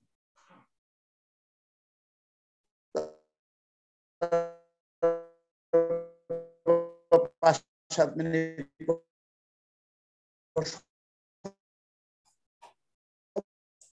সবাই তো অবাক, আমরা তো চোখ খুলে আছি, কারণ আমরা কিন্তু মেডিটেটিভ লেভেল আমরা উঠতেছি। আবার সিঁড়িতে মানে বারান্দার মধ্যে কিছুক্ষণ দাঁড়ালেন, তারপরে 2 হাত দিয়ে দরজাটা উনি নিজে বড় করে খুলে দিয়ে সবাই হুড়মুড় করে ঢুকলো, এবং সবাই দেখতেছে। জানলা সিটকিনি খুলে দিচ্ছে, অন্য দরজাটা খোলার চেষ্টা করতেছে যে না সব সিটকিনি লাগানো। বোরহান ভাই আমাকে বাইপাস করে দ্রুত গতিতে যে জানলাটা দিয়ে ওরা পার হয়ে গেছে, পাঠাতনটা দিয়ে, জানলার কপারটা দিয়ে ওইটা খুলে দিল। অর্থাৎ ওটা বন্ধ ছিল, বোরহান খুললো। কিন্তু আমি জানি ওইটা খোলা ছিল, ওটা বোরহান ভাই খুলেনি। ওই দিক দিয়ে ওই ছেলে দুটো চলে যায়। এই ফজরের নামাজ পড়ার পর থেকে 11টার ভিতরে ভাইয়া আপনি বিশ্বাস করবেন না, আপনি নিজেও একজন প্রকৌশলী, ওইখানে কত সচেতন শিক্ষিত মানুষ ছিল যে বলার মতো না। সবাই কিংকর্তব্য বিমূঢ়, যেটা কিভাবে সম্ভব। একদল বললো যেটা মহাজাতকের আধ্যাত্মিকতা, আর রাবে আপা বলে দিলেন যে না মহাজাতকের এখানে তো জিন আছে, 8টা জিন, এই জিনগুলা দিয়ে মহাজাতক এই কাজটা করছে। মেয়েরা জিনের কথা প্রচার করতেছে, ছেলেরা আধ্যাত্মিকতার প্রচার করতেছে। আমি তো নীরব দর্শক। বুরহান ভাই মুস্কি মারি মারে হাসে, উনি তো খুব কম কথা বলে, ভদ্রলোক। তা আমি মানে মাঠকর্মী টাটকর্মী এরা জিজ্ঞাসা করে স্যার কিভাবে খুলছে, আমি বললাম আমি তো এটা বলতে পারবো না, আমি তো গুরুদের পাশে ছিলাম ভাই, আমি তো খুলি নাই। আসলে তো সত্য কথা, আমি খুলি নাই। আমাকে যেই জিজ্ঞাসা করছে আমি বলছি ভাই আমি খুলি নাই, আমি গুরুজির পাশে ছিলাম, আপনারা সবাই দেখছেন, কিভাবে খুলছে আমি জানি না। তো যাই হোক, এই ঘটনাটা ঘটার পরে এই লামা কোয়ান্টাম আত্মিক সেলের দায়িত্বে ছিলেন রাবেয়া আজি আপা। বুরহান ভাই ঢাকায় চলে আসলেন, রাবেয়া আপা থাকলেন, এবং যতবার এই লোক লামায় যেত, বাসে বাসে লোক যেত, এবং ততবারই আমরা ধ্যান ঘরের কথাটা এত ওভারফ্লো করে প্রকাশ করতাম। বিভিন্ন শাখা ছেলে সারা দেশের মেডিটেশনের, যেখানে সাদাকায়ন হয় শুক্রবার করে, আধা ঘন্টা 1 ঘন্টার করে মেডিটেশন আলোচনা হয়, সেখানে ধ্যান ঘরের দরজাটা এত ব্যাপকভাবে প্রচার করা হয়েছে, যেটা একটা উপাখ্যানে পরিণত হয়েছে যে মহাজাতকের আধ্যাত্মিক ক্ষমতায় ধ্যানঘর খুলে গেছে, অথবা তার পালিত জিন দ্বারা উনি ধ্যানঘরের দরজা খুলতে বাধ্য করছেন। মানে যার পুরোটাই ছিল প্রতারণা, 100% প্রতারণা। আমি আজকেও বলতেছি, যারা খুলেছে সেই 2জন ছেলে জীবিত আছে, বুরহান ভাই জীবিত আছে, এবং রাবে আফাও জীবিত আছে। আমরাই এই ঘটনাটার সাথে জড়িত ছিলাম। উনি যখন আপনার মানে সকালবেলা ফজরের নামাজের আগেই ওই ধ্যান ঘরের সামনে দাঁড়িয়ে বলতেছিলেন কিছু একটা, যে খুলে যাও, দরজা খুলে যাও, কি বলছিলেন উনি? দরজা খুলে যাও, উনি বলছেন এই কথাটা, দরজা খুলে যাও? উনি বলছিলেন না, মানে উনি আগে ওখানে গেলাম তো আমরা সবাই, যেহেতু উনি মানে আমাদের গুরু, উনি সবার আগে হাঁটতেছেন। উনি ঠিক ধ্যান ঘরের সামনে পাকা সিঁড়িটার সামনে উনি দাঁড়ালেন, আর ওনার পিছনে সবাই লাইন করে দাঁড়াচ্ছে, এখন হংসলেখ পর্যন্ত লাইন হয়ে গেছে, প্রায় 300-র মতো লোক, ছেলে মেয়ে, মহিলা পুরুষ সহ, মেয়েরা আলাদা লাইন, ছেলেরা আলাদা লাইন। তো যেহেতু উনি প্রবেশ করতেছেন না, স্বাভাবিকভাবে তো কেউ প্রবেশ করতে পারে না, উনি ওইখানে যে কিছুক্ষণ চোখ বন্ধ করে নীরব থাকলেন। কিন্তু নর্মালি উনি সবাইকে মেডিটেটিভ লেভেলে নিয়ে গেলে বলে যে সবাই হালকাভাবে চোখ বন্ধ করুন, লম্বা দম নিন। তখন সবাই আমরা চোখ বন্ধ করে লম্বা দম নিন। ওইখানে যায় উনি কিন্তু বলেন নাই যে সবাই হালকা চোখ বন্ধ করুন, হালকাভাবে লম্বা দম নিন। উনি নিজেই চোখ বন্ধ করে কিছুক্ষণ মেডিটেশন করলেন। অর্থাৎ ওই যে বোরহানের ইনফরমেশন যে আপনি এখানে এমন ভাবে অপেক্ষা করাবেন যাতে ছেলে দুটো পজিশন নিতে পারে ভিতর থেকে, আগে যেহেতু ঢুকানো ছিল। তারপর যখন উনি 5-7 মিনিট পরে উনি যখন কমান্ড করা শুরু করলেন খুব শ্রুতিমধুর ভাবে, দরজা খুলে যাও, দরজা খুলে যাও, দরজা খুলে যাও, মানে 1 ইঞ্চি 1 ইঞ্চি করে দরজায় 2 ফিট 2 ফিট 4 ফিটের মতো খুলে আর খুললো না। তখন উনি মেডিটেশনে আসেন, দরজা খুলছে দেখি তার আমরা কেউ ঢুকতে পারছি না। তো যেহেতু উনি মেডিটেশনে আসেন, উনি সিঁড়িতে পা দিচ্ছেন না, কেউ তো পা দিতে পারে না। আরো 5-7 মিনিট পর 2 হাত দিয়ে উনি ওনার মুখটা মুছলেন, মশার পরে আস্তে আস্তে সিঁড়ি দিয়ে উনি ধ্যান ঘরের বান্দ্রার পাঠাতনের বান্দ্রায় উঠলেন, কাঠের। আমরাও উঠলাম, এবার ধ্যানীরাও আস্তে আস্তে আগাচ্ছে। ওইখানেও কিছুক্ষণ উনি অপেক্ষা করার পর 2 হাত দিয়ে উনি দরজা দুটো ফাঁক করে দিয়ে যেমন ধ্যান ঘরে ঢুকলেন উনি হুড়মুড় করে সবাই ঢুকে জানলাগুলা খোলার চেষ্টা করতেছে, ধ্যান ঘরে কেউ আছে কিনা দেখার চেষ্টা করতেছে। আর পুরান ভাই তো আমার সাইড দিয়ে দ্রুত যে ধ্যান ঘরের যে জানলাটা খোলা ছিল ওইটা উনি শব্দ করে খুলে ফেললেন, যে এটা বন্ধ ছিল আনোয়ার ভাই খুলে দিলেন। উনি মানে যখন মানে দরজা খোলার জন্য বলতেছিলেন তখন উনি ধ্যান করা অবস্থায় বলতেছিলেন, মানে একটা ভাব নিছেন যে উনি ধ্যান হ্যাঁ ধ্যান করতেছেন করা অবস্থায় ছিল, চোখ এবং বন্ধ ছিল। ধ্যান করার যে ভাবটা নিছেন মানে ধ্যানের শক্তি বলে উনি খুলে দিচ্ছেন, এটা বোঝানোর চেষ্টা করছেন আর জি জি জি জি জি। এখানে ওই ধ্যানটাকে প্রতারণার একটা হাতিয়ার হিসেবে ব্যবহার করছে। জি জি। আর ওনার চারপাশে কিন্তু অনেক ধ্যানী ছিল, প্রায় 40-50 জন, তারপরে মেয়েদের লাইন ছেলেদের লাইন, সবাই কিন্তু অবাক হয়ে দেখলো আরে দরজাটা তো অটোমেটিক খুলে গেল। আর দরজা আপনাকে একটা জিনিস মনে রাখতে হবে, দরজাটা কত ফুট লম্বা, দরজাটা হচ্ছে 15 ফুট লম্বা বা 16 ফুট লম্বা, আঠাত দুইটা পাঠাতন বেয়ারিং এর উপরে, ওরা 2-4 ফিট খুলে বেড়ার মানে ধ্যানঘরটা তো ছিল বেড়ার গা ঘেঁষে যদি চলে যায় ওই অন্ধকারের ভিতরে সামনে থেকে কারো বাবার ক্ষমতা নাই বোঝে যে ধ্যানঘরের ভিতর থেকে কেউ বের হয়ে গেছে। ওই দরজা কিন্তু আবার 4 ফিটের দরজা ছিল না, দরজা দুটো ছিল 8-16 ফিটের দরজা, আর ঝিরির দিকে যেটা সেই দরজাটা ছিল 20 ফিটের দরজা। ওই 20 ফিটের দরজাটাও 10 ফিট পাঠাতন, অথবা 25 ফিটের দরজা 12.5 ফিটে পাঠাতন, আর ধ্যানঘরের মূল দরজাটা ছিল 16 ফিটের পাঠাতনে। একটা দরজার কপাট ছিল 8 ফিট করে প্রশস্ত আর কি। আচ্ছা আচ্ছা, যাক আলহামদুলিল্লাহ, আপনাকে অনেক ধন্যবাদ আনোয়ার ভাই। আমরা এখন একটু খলিল ভাইয়ের কাছে যাব। খলিল ভাই আপনি একটু আনমিউট করবেন, আপনি মিউট করা আছেন, এটা আপনার কথা আমরা শুনতে পারবো না আদারওয়াইজ। আপনি একটু আনমিউট করবেন। ওয়ালাইকুম সালাম, কেমন আছেন আপনি? আলহামদুলিল্লাহ ভালো আছি, আপনি কেমন আছেন? আছি আলহামদুলিল্লাহ, আল্লাহর মেহেরবানি। আমার নাম হাসান, আপনার সাথে আমার আগে কখনো দেখা হয়নি, তো আপনার সাথে আমি আজকে কিছু প্রশ্ন করব, ভাবতেছি যে আপনার যদি ওই সম্বন্ধে কিছু আইডিয়া থাকে আমাদেরকে একটু বলবেন। আপনি কি এখন লামাতে থাকেন? আমার নাম মোহাম্মদ খলিলুর রহমান, আমি লাম্বাখোলা। আপনি তো আইছিলেন জায়গায়, লাম্বাখোলা যে জায়গাটা চৌমনি, ওখানে আমার বাড়ি। আচ্ছা আচ্ছা, বুঝছি, আলহামদুলিল্লাহ। শুনছেন চৌমনিটা, ওই যে বাজারটা আছে না? উনি হচ্ছে কোয়ান্টামের প্রতিবেশী, কোয়ান্টাম ওনার বাসা থেকে কোয়ান্টামের দূরত্ব 1 কিলোমিটার হবে না। আমার বাড়ির পাশেই কোয়ান্টাম। মাশাআল্লাহ। চৌমনি তো 3 রাস্তার মুখ আছে না? আচ্ছা, 3 রাস্তার মুখেই আমার বাড়ি, আমার দোকান, আমি দোকানেই বসা আছি। ও আচ্ছা আচ্ছা, তা আপনি তো ওখানে আপনার ছেলেও পড়ছে মনে হয় না, ওই কোয়ান্টামের স্কুলে? জি জি জি জি, মাশাআল্লাহ। কিছুদিন পড়ছিল, এরপর আমি নিয়ে আইছিলাম। নিয়ে আসছেন কেন? না, নিয়ে আইছি, আমার ভালো লাগে না, ওই সময় ভালো লাগেনি আমার, এটি ভালো লাগে না, এই জন্য নিয়ে আইছি আমি। নিয়ে আসছে ভাইয়া, তখন ওনাদের অভিযোগ ছিল যে আমরা আরবি শিখাই না, কোরআন পড়া শিখাই না, স্কুল শিখাই, হ্যাঁ মানে প্রচলিত ইসলামী শিক্ষার ব্যবস্থা নাই। তো ওরা চিন্তা করলো যে যেহেতু দুর্গম এলাকায় ইসলামের শরীয়ত আহকাম আরকান যদি না শিখে এগুলা তো মুসলমানই হবে না, এর চেয়ে অন্যভাবে শেখানো ভালো, এইভাবেই নিয়ে আসছিল আর কি। ইসলাম শিক্ষা শেখানো হইতো না? না না, ওইটা শিখানো হইতো না, আরবি শিখানো হইতো না, এই জন্য আমি নিয়ে আইছিলাম। আনোয়ার ভাই ঠিক কইছে, আমার ঠিক আছে আল্লাহ কইছে। ওইখানে অনেক মুসলমান ছেলে ছিল, আমরা কিন্তু ওই যে আপনার খুট্টা মৌলবীর ছেলে ছিল, তারপর ওই যে জাহেদার ছেলে 2টা ছিল, ওরা সবাই মুসলমান বাচ্চাগুলোকে পরে প্রত্যাহার করে নিল একটাই কথা যে আপনারা বাচ্চাদেরকে কোরআন পড়া শিখান না, আরবি শিখান না, নামাজ শিখান না। আপনাকে আমি এখনো বলতেছি, মানে সুফিয়ান ভাই আপনি যদি অবাক হয়ে যাবেন যে এখনো কিন্তু কোয়ান্টামের বাচ্চারা যারা জুম্মার নামাজ পড়তে আসে মুসলমান, এর বাইরে রমজান মাসে কোনো বাচ্চাকে তারা বিশেষভাবে একটা যে আরবিতে কোরআন পড়া শেখানো হবে বা রোজার ফরজ কি, নামাজের ফরজ কি, আহকাম কি, আরকান কি, এগুলো কিন্তু আনুষ্ঠানিকভাবে শেখানো হয় না। ইসলাম ধর্ম ততটুকু শেখানো হয় যতটুকু ইসলামিয়াত বই পড়লে পাশ করবে ততটুকু, পুঁথিগত বিদ্যা হিসাবে পাঠ্যপুস্তক হিসাবে ইসলাম ধর্ম শিক্ষা দেওয়া হয়, কিন্তু ইসলামী কাস্টম কালচারে একজন ইমানদার মুসলমান হওয়ার জন্য যা যা প্রয়োজন এটা কখনোই শিক্ষা দেওয়া হয় না। এমনি তো বাংলাদেশে বিভিন্ন স্কুলে আপনার হুজুর থাকে আপনার ইসলাম ধর্ম শেখানোর জন্য, তো ওই স্কুলে কোয়ান্টামের যে স্কুল, ওই স্কুলে কোনো হুজুর ছিল না? না না, ওইখানে ওইভাবে নাই, আরবি কোনো শিক্ষা হইতো না, এখনো নাই, আরবি কোনো বই নাই, এখনো নাই। আচ্ছা আচ্ছা। আচ্ছা, আপনি খলিল ভাই আপনার কোয়ান্টাম সম্বন্ধে আপনার অভিমত কি, আপনার মতামত কি? মতামত কন্ডম তো নাস্তিক। কোয়ান্টাম ভালো না খারাপ, বা কোনো উপকার পাইছেন কিনা, উপকার করছে কিনা? কথা শুনেন, আমাদের লাম্বাখোলা মসজিদ মাদ্রাসা দেখছেন না? জি। হ্যাঁ, এই মসজিদ মাদ্রাসার পরে আপনার জালিয়াতি কাগজ বসাইয়া গুরুজির নামে, স্বয়ং গুরুজির নামে রেজিস্ট্রি নিছে, মহাজাতকের নামে। বলেন কি? স্বয়ং তার নামে রেজিস্ট্রি নিছে, নিয়ে আমাকে ওই জায়গা দখল করতে গেছিল।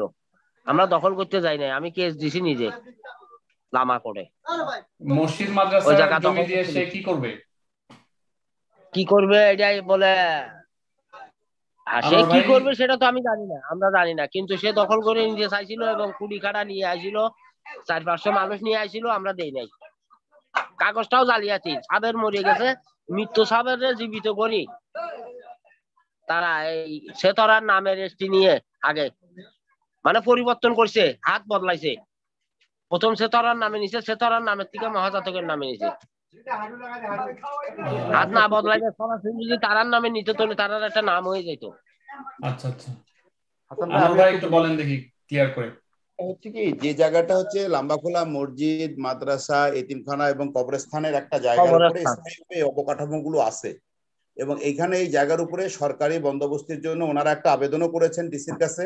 সে 13 সালে আবেদনটা মন্ত্রী মহোদয় বীর বাহাদুর সাহেবের মাধ্যমে অনেক দূর আগায় গেছে। তো এখানে প্রতিবেশী এক ভদ্রলোক ছিল, সাবের হোসেন নাম, ওনার বাড়ি হচ্ছে বাঁশখালীতে।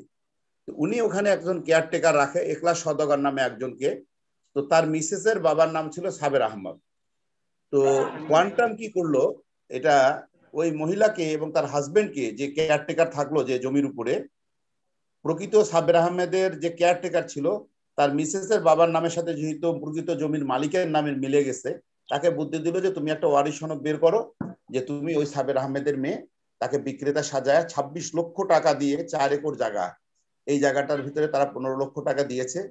দিয়ে তারা এই জায়গাটা একটা বায়না রেজিস্ট্রি করে, এবং এখানেও তারা চাতুর্যের পরিচয় দেয় যে সরাসরি মহাজাতকের নামে বা কোয়ান্টামের নামে তারা কিন্তু কেনে না, কেনে কিন্তু একজন বিকল্প ব্যক্তির নামে, যাতে কোয়ান্টামকে তারা আড়লে রাখতে পারে। কিন্তু মানুষ তো এখন অনেক সচেতন। তো জায়গাটা বায়না চুক্তি হওয়ার, বায়না হওয়ার রেজিস্ট্রি হওয়ার পরে যখন কোয়ান্টাম থেকে শত শত লোকজন পিলার গুলো নিয়ে এসে জায়গাটা ঘেরাও করবে, তখন স্থানীয় জনমন্ডলীরা খলিল ভাই, গফুর ভাই এবং যারা ওই মসজিদের মুসল্লি, যারা ওই এতিমখানার দাতা এবং এতিমদের অভিভাবক, কবরস্থানে যারা শুয়ে থাকবে, তারা সবাই রুখে দাঁড়ায়, গ্রামবাসীরা, মহল্লাবাসীরা, যে আপনারা এই জায়গাটা যে কিনছেন, এই জায়গাটা তো এদের না, যার কাছ থেকে আপনি কিনেছেন। আর আপনারা কেন, কোয়ান্টামের লোক কেন পিলার দিবেন এখানে? আপনারা তো কেনেন নাই। বলছে যে না, এটা আমরা কিনছি, কিন্তু কৌশলগত কারণে আমরা অমুকের নামে রেজিস্ট্রি করছি। তো পিলার গুলা, আমি এই যে 19 তারিখে ভোট দিতে গিয়েছিলাম, তখন আমি ওই একলাশ সদাগরের বাড়িতে গিয়েছিলাম। আমি প্লেয়ার গুলো, একলাশ সদাগর আমাকে দেখালো যে পিলার গুলো আমাকে ঘড়িকালো মেম্বার বসাতে দেয় নাই, আমি কিছু জায়গা ছেড়েও দিতে চাইছিলাম। তো এই অবস্থা, তো আমার 11 লক্ষ টাকা এখনো বাকি। তো 2 লাখ টাকার জন্য ওরা অ্যাডভোকেট ফয়সাল আজিজ ভাইকে ফোন করছিল, ওই মহিলা মানে যে বিক্রেতা। তো ফয়সাল আজিজ ভাই তার সাথে মনে হয় রূঢ় ব্যবহার করছে, টাকাটা দেয় নাই, এখন এই অবস্থায় আছে। আর ওই জায়গার যে মূল মালিকের ছেলে, যিনি দীর্ঘদিন প্রবাসে ছিলেন, উনিও মুফাজ্জল সাহেবের লাইভে এসে দাবি করছেন যে উনি প্রকৃত মালিকের ছেলে, এই জায়গার সাথে ওই মহিলার কোনো সম্পর্ক নাই, সে সম্পূর্ণ জাল দলিল করছে, এবং তাকে এই জাল দলিল করার বুদ্ধিও নাকি কোয়ান্টামই দিয়েছে, যে তুমি এভাবে যদি রেজিস্ট্রি করে দাও, দখল করার দায়িত্ব আমার, আমার 500-700 লোক আছে, ও বাঁশখালী থেকে এসে কি করবে। এই হলো মূল ঘটনা। আপনার এত কিছুর পরে যখন আপনারা মানে মামলা করে দিচ্ছেন, এই মামলা কি এখনো চলতেছে না শেষ হয়ে গেছে? চলতেছে মামলা, একটা নয়, দুইটা হইছে।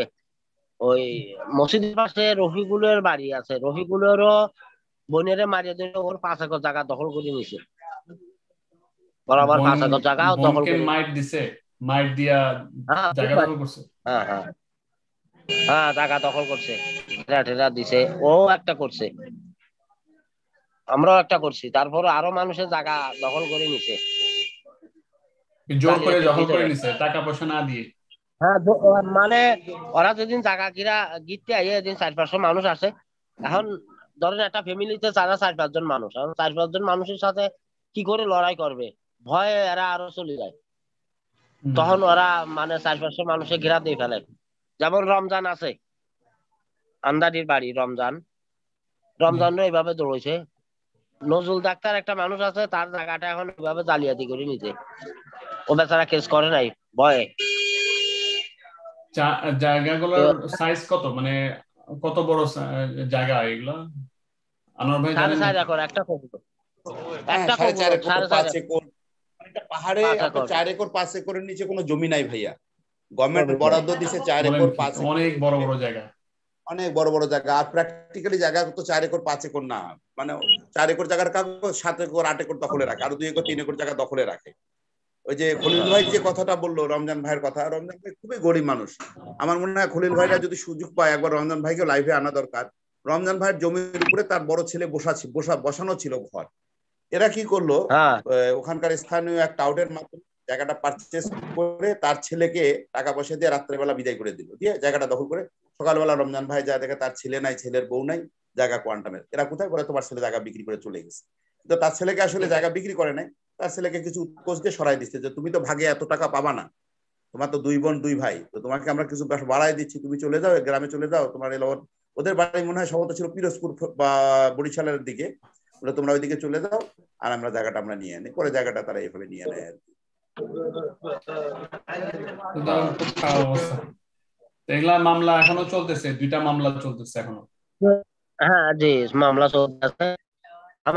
আমি সমস্ত কাগজপত্র দিলাম, জালিয়াতি সবকিছু সঠিক কাগজপত্র দিছি, তো আমারে রিপোর্ট দিল আমরা কাগজপত্র দেই না। এখন তো আমরা তো তাকে সাথে বলে পারি না, বলি ধরতে পারি না, জি কথা বুঝছেন? এরকম বহুত আরো বহুত কিছু করে, এরা ভিতরে করতে আছে। তো যাই হোক, আমি আজকে নতুন আইছি, দোকানেও বইছি, সব কথা কইতে পারতেছি না দোকানে। আমি লাইভ রেগুলার চললে আগামী শুক্রবার নিজের ঘরে বসবো, ঘরে বসে আপনার বিস্তারিত সবগুলো জানাবো। ওরা ইনশাল্লাহ। খুব, যেমন আজকে একজন দপ্তর সচিব, ওই আপনার স্বাস্থ্য সচিব আইছে কন্টমে, আচ্ছা দাওয়াতের পর দাওয়াত নিয়ে দপ্তর কি স্বাস্থ্য সচিব আজকে আনছে কন্টমে, কিছুক্ষণ আগে গেছে। ওনাকে আনছে কেন কোয়ান্টাম, উদ্দেশ্যটা কি? না আনছে ওই যে আমাকে ভয় লাগায়, যা আশেপাশে মানুষ দেখা যায়, দেখো আমরা কত বড় ক্ষমতাশালী, আমরা বিভিন্ন নামি দামি মানুষ আমরা নিয়ে আসি, জি মানে এরকম কথা বুঝছেন। এখন মানে ব্যাপার হচ্ছে কি ভাইয়া, ওই ঢাকা থেকে যে সচিব মহোদয় শীর্ষস্থানীয় সরকারি কর্মকর্তাগুলো যখন পার্বত্য এলাকায় ভিজিটে যায়, সরকারি কাজে অথবা ব্যক্তিগত সফর যায়, তখন তো তারা জানতে চায় এখানে দেখার কি আছে। আসলে দেখার মতো তো জায়গা কোয়ান্টাম, এখানে বিশাল অবকাঠামো আছে, সোলার প্লান্টেশন আছে, শত শত পাহাড়ি বাঙালি ছেলে আছে। তখন তারা বলে যে স্যার আপনি কোয়ান্টামে যেতে পারেন। তো প্রশাসন থেকেও তাদেরকে ইন্সপায়ার করে, চলো কোয়ান্টাম থেকে বেড়ায় আসি। কোয়ান্টাম থেকে বেড়ায় আসার পর অনেক পাহাড়ি জায়গা তারা দেখতে দেখতে আসে, ফ্যামিলি নিয়ে একটা ফ্যামিলি ট্যুর হলো। আর কোয়ান্টামে যখন তারা আসে, কোয়ান্টাম স্থানীয় লোকজনকে যখন দেখা যায় বেটা বেশি বাড়াবাড়ি করবে, দেখছি সচিব মন্ত্রী এরা কিন্তু গুরুর ভক্ত, এরা এখানে আসতেছে, গুরুর এখানে আমাদের এখানে আসতেছে তাওয়াফ করার জন্য, তোমরা বেশি বাড়াবাড়ি করবে চ্যাপ্টা করে দেবে। এটাকে আবার কোয়ান্টাম এইভাবে ব্যবহার করে। মূলত তারা কিন্তু কোয়ান্টামের মেহমান হিসেবে যায় না, তারা ডিসি অফিসে যায় বা তাদের মন্ত্রণালয়ের অধীনে এক জায়গায় একটা ভিজিট করতে গেল, তখন ওই জেলা পর্যায়ে কর্মকর্তাকে জিজ্ঞেস করে যেখানে দেখার মতো কি আছে, বেড়ানোর মতো কি আছে, বাঁধার মতো ছোট্ট জায়গা। তখন বলে যে স্যার এখানে আপনি নীলগিরি যেতে পারেন, আপনি এখানে চিম্বুকে যেতে পারেন, কোয়ান্টামে যেতে পারেন। তো হ্যাঁ কোয়ান্টামের নাম শুনছি, তো ঠিক আছে কোয়ান্টাম কতক্ষণ লাগবে, যে গাড়িতে স্যার 1-1.5 ঘন্টা 1.5 ঘন্টা 3 ঘন্টা, আর ওখানে গেলে তোরা খাওয়াবে। ওখানে আবার ব্যাপার আছে কিন্তু, আপনি সরকারি কর্মকর্তারা গেলে একেবারে ফ্রি খাওয়া, একেবারে 5 স্টার হোটেলের সার্ভিস দিয়ে দিবে।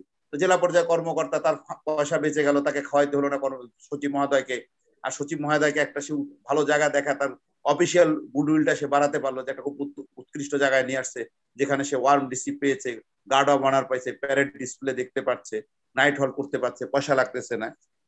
এরা যে স্থানীয় পর্যায়ে মাঠ পর্যায়ে কর্মকর্তাদেরও গুডউইল হচ্ছে, আর কোয়ান্টাম তাদের সুনামটাকে ব্যবহার করতে, যে সচিব মহোদয় মহাজাতকের ভক্ত হিসাবে আসতেছে। যেমন এর আগে হাইকোর্টের বিচারপতি জাহাঙ্গীর সাহেব ওখানে গেছিলেন বেড়াতে।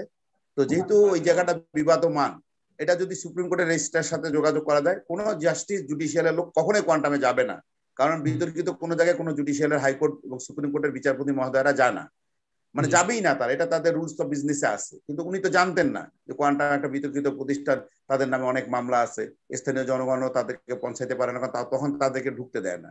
তোরা দেখো যে দেখো তোমরা আমাদের নামে লামা কোর্টে মামলা করছো, হাইকোর্টের বিচারপতি আমাদের এখানে এসে পড়ে থাকে। মানে এখন হাইকোর্টের বিচারপতি মহোদয় জানেন না তো যেখানে আসলে ঘটনা কি, বিষয়টা হচ্ছে।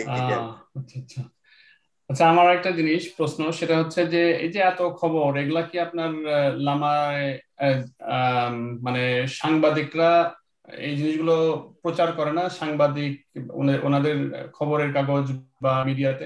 এগুলো এগুলো একসময় মিডিয়ায় আসছে, কিছু কিছু ঢাকা থেকে জাতীয় পত্র পত্রিকায় আসছে, লোকাল আঞ্চলিক পত্রিকায় আসছে। তো এখন তো সত্য কথা বলতে কি, একসময় মিডিয়া খবরের পিছনে ছুটতো, এখন খবর মিডিয়া ম্যানদের পিছনে ছোটে। বান্দরবনে এবং লামায় অনেক আদর্শিক সাংবাদিক ভাইরা আছেন, অনেক নিবেদিত প্রাণ সাংবাদিক ভাইরা আছেন, তারা এগুলো সব জানে, কিন্তু তারা রিপোর্ট গুলো ঢাকায় পাঠাচ্ছে, কিন্তু ঢাকা থেকে এগুলো মানে প্রিন্ট মিডিয়ায় আসতেছে না, আর তাদের তার কিছু করার নেই। না আসার কারণটা কি আপনার কি মনে হয়? এদের একটা মিডিয়া সেল আছে ঢাকায়, ওখানে মিডিয়া ব্যক্তিত্ব কয়েকজন আছে, মাহমুদুজ্জামান ভাই আছেন, শিমুল মাহমুদ ভাই আছে, এরা বিভিন্ন পত্রিকা মনে হয় বার্তা সম্পাদকদের সাথে যোগাযোগ রাখে বা কোথাও থেকে এগুলো হাইড করে দেয়, আমি যতটুকু জানি আর কি। তার না হলে বান্দরবনে লামায় কিন্তু অনেক সাংবাদিক ভাইরা আছেন যে যারা কিন্তু খুবই নিবেদিত প্রাণ এবং খুব আদর্শিক, তারা কখনোই কোনো ব্যাপারে আপোষ করবে না, কিন্তু তারা রিপোর্ট পাঠাচ্ছে, রিপোর্ট ছাপানোর দায়িত্ব তো তাদের না ভাইয়া, রিপোর্ট আসতেছে না পত্রিকা, এখন তারা কি করবে বলেন? দুইটা ছেলে মারা গেছে, এই দুইটা ছেলে মারা গেছে, এই দুইটা ছেলে মারাটা সম্পূর্ণরূপে এটা ছিল একটা মানে ইচ্ছাকৃত দুর্ঘটনা। এটা নিয়ে সাংবাদিক ভাইরা যথেষ্ট লেখালেখি করা হয়েছে, ফেসবুকে লেখালেখি হয়েছে, প্রশাসন থেকে তদন্ত করে কি রিপোর্ট দিচ্ছে আল্লাহকে মালুম। আচ্ছা, আপনি তো স্কুলের সাথে জড়িত ছিলেন, স্কুল তো আপনার হাত দিয়ে শুরু হয়েছে আনোয়ার ভাই। জি। তো এই স্কুলে আমরা জানি যে ধরেন প্রায় 8,000 টাকা মনে হয় লাগে পড়াশোনা করতে। তো আসলে কি এত খরচ লাগে? মানে তাদের তো মনে হয় নিজস্ব স্কুল ফাদার মাদারদের কাছে। আপনি মিউট হয়ে গেছেন আনোয়ার ভাই। জি, আবার বলেন। টাকা লাগে না, কিন্তু 8,000 টাকা পার্বত্য এলাকার মতো জায়গায় 8,000 টাকা কেন লাগবে আমি তো এটা বুঝি না। আমরা তো খাওয়াইতাম সবজি, সকালবেলা খিচুড়ি, ডিম আর পাঙ্গাস মাছ। আর আনোয়ার ভাই আপনি আবার মিউট হয়ে গেছেন। আনোয়ার ভাই আপনি মিউট হয়ে গেছেন। এটা নিয়ে কে তদন্ত করবে? আপনাকে আরেকবার বলতে হবে, আপনি মিউট হয়ে গেছিলেন। মানে এই যে 8,000 টাকার কথা বলছেন, হ্যাঁ জি, এই 8,000 টাকায় আমরা 2 দিন খাওয়া, প্রতিদিন সকালে খাওয়ানো হয় খিচুড়ি ডিম, দুপুরে এবং রাতে, বাকি 2 বেলায় 2 দিন হচ্ছে পাঙ্গাস মাছ নাহলে তেলাপিয়া মাছ, আর 2 দিন হচ্ছে 2 বেলা হচ্ছে ফার্মের মুরগি। তাহলে সপ্তাহে আমরা যদি 14 দুগুণে 28 বেলা দেখি, কারণ 3 বেলায় হচ্ছে 21, 3 সাথে 21 বেলা, 21 বেলার ভিতর আপনার 7 বেলা হচ্ছে খিচুড়ি আর ডিম সকালবেলা, বাকি 14 বেলার ভিতর 4 বেলা হচ্ছে তেলাপিয়া মাছ নাহলে পাঙ্গাস মাছ আর নাহলে ফার্মের মুরগি, আর বাকি সব সবজি।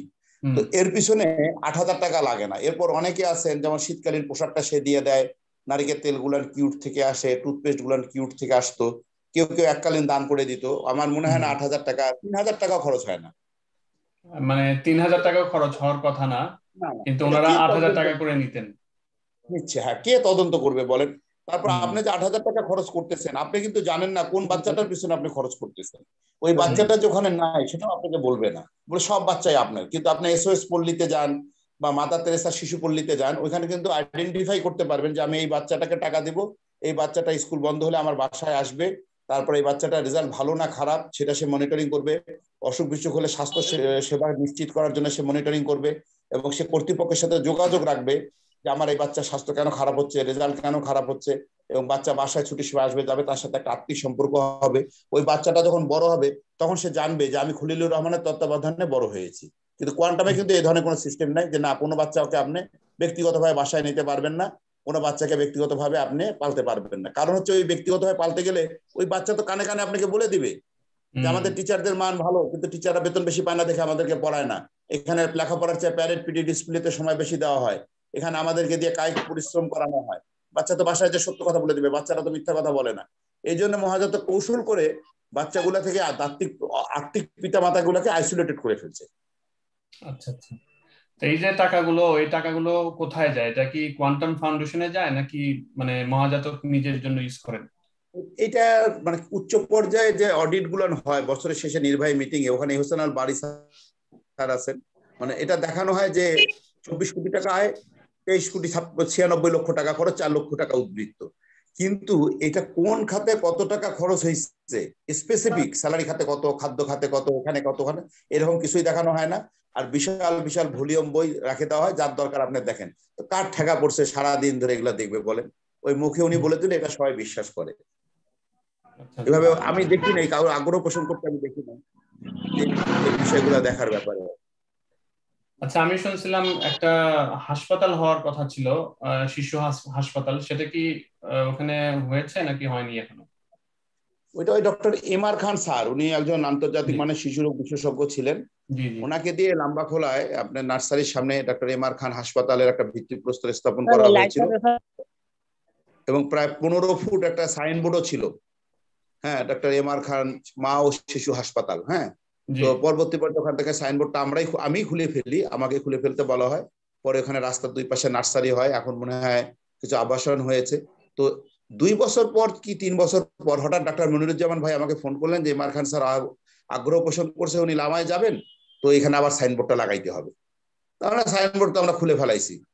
বলে আমি বললাম যে সাইনবোর্ড খুলে ফেলছি, ওইটা তো আর এখন লাগার মতো নাই, মরিচা টরিচা পড়ে গেছে। তো বলছে যে তাহলে ঠিক আছে, আমি গুরুজির সাথে কথা বলতেছি। তো উনি গুরুজির সাথে কথা বলছে যে ঠিক আছে 3 বছর পর যাবে, ও মনে হয় ভুলে গেছে।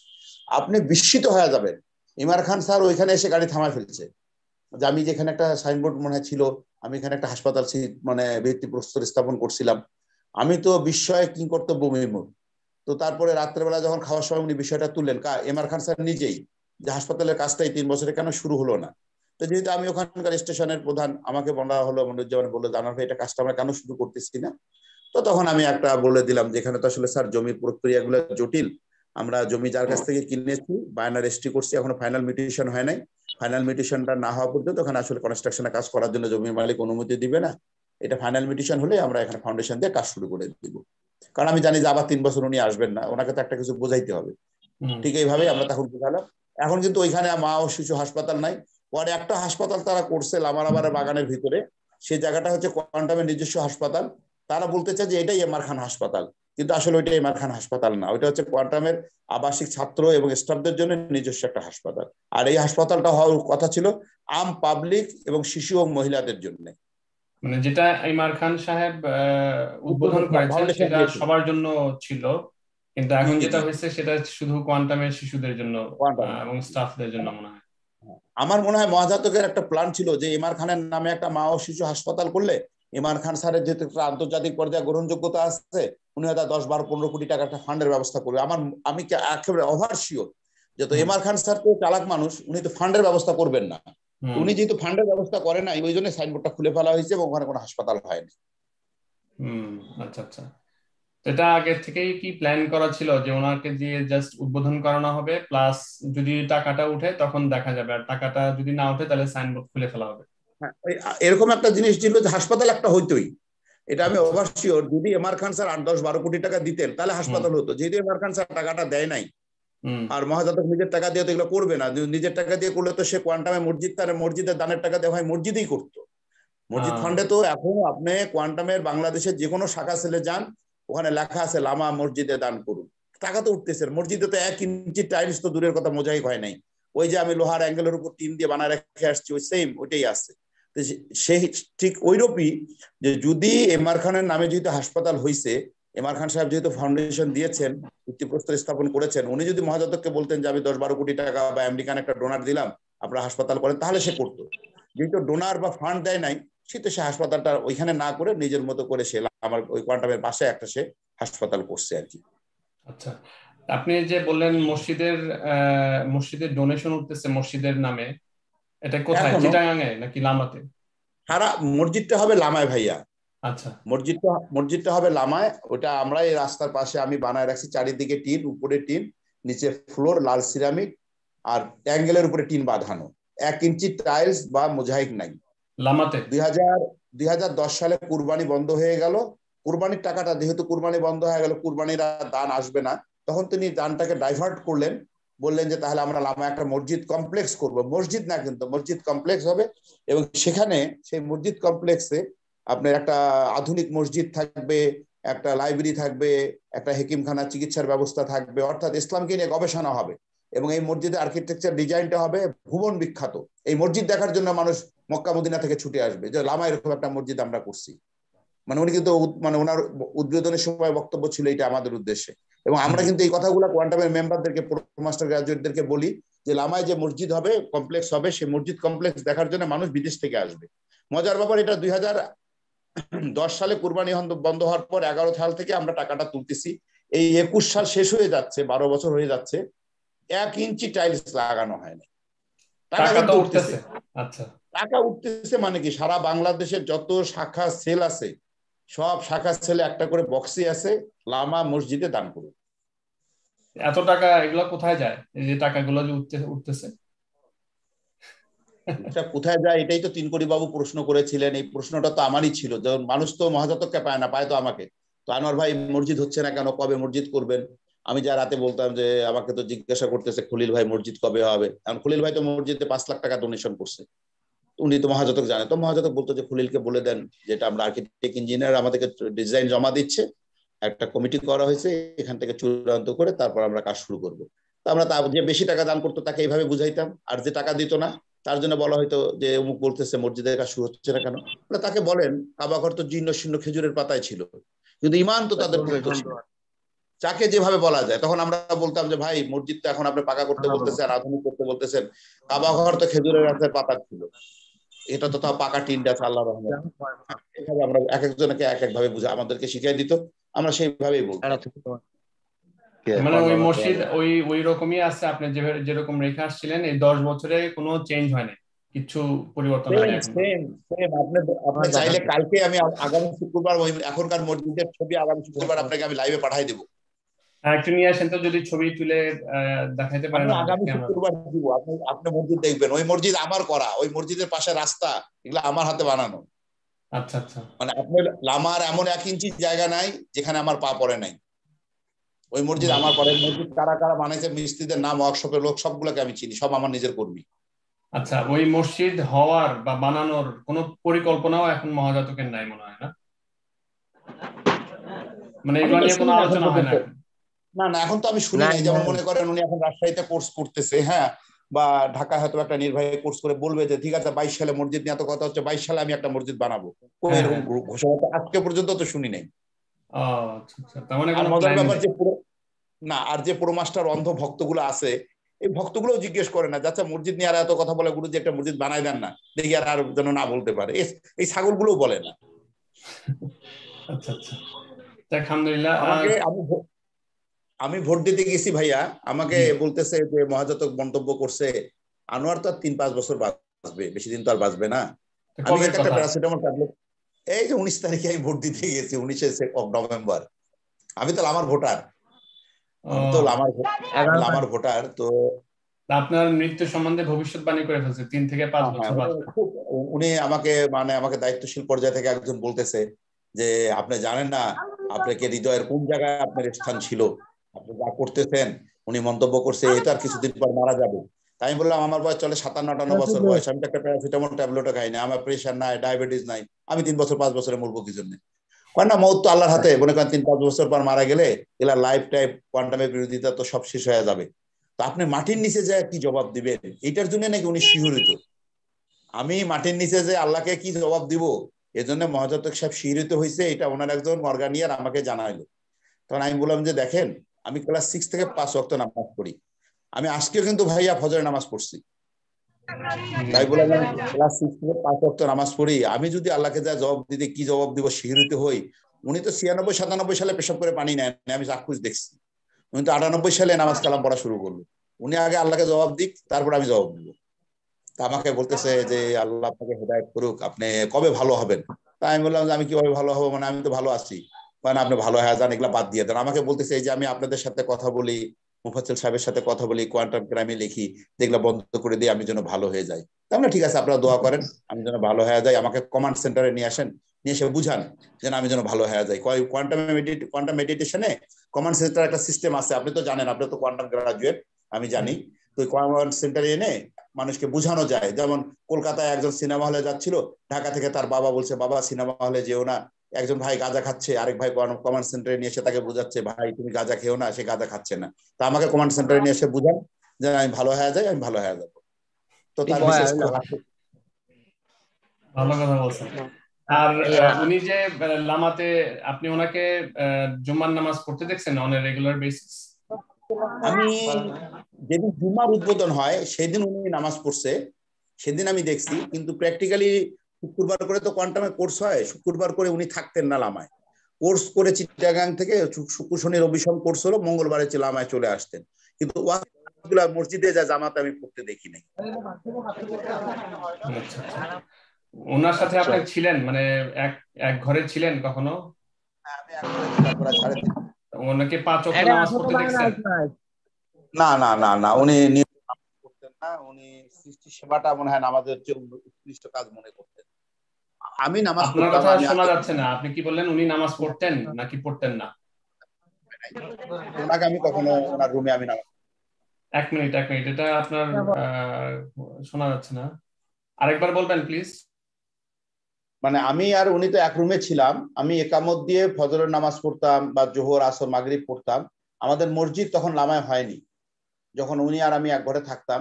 তো আমি কখনো ওনাকে নামাজ পড়তে আমি নিয়মিত দেখিনি। উনি আমার মনে হয় উনি মনে করতেন যে নিয়মিত নামাজ 5 ওয়াক্ত নামাজের চেয়ে সৃষ্টি সেবা করাটাই হয়তো আল্লাহ বেশি পছন্দ করেন।